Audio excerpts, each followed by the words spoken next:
If you're looking for that micro SD card or SD card for your little action cameras or even your big camera, Kingston's got the best.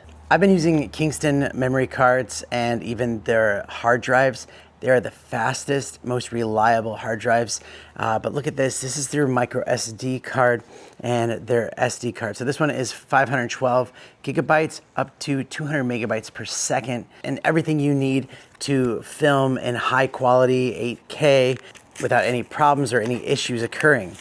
With the micro SD or TF card, it does come with an adapter, so you can pop it into there and that can go into your computer. We'll pop it into this Action 5 Pro, and this gives us at 4K 60 about 13 hours of footage that we can fit on that 512 card.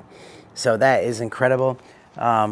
Same with their SD card. This is the 1 terabyte. If you're looking to get 4K 120 frames per second on your bigger cameras, there's a lot of SD cards that won't do that, but this one will allow it. If you're looking for better card options, these are the ones to go with. Highly recommend it, and thanks for watching.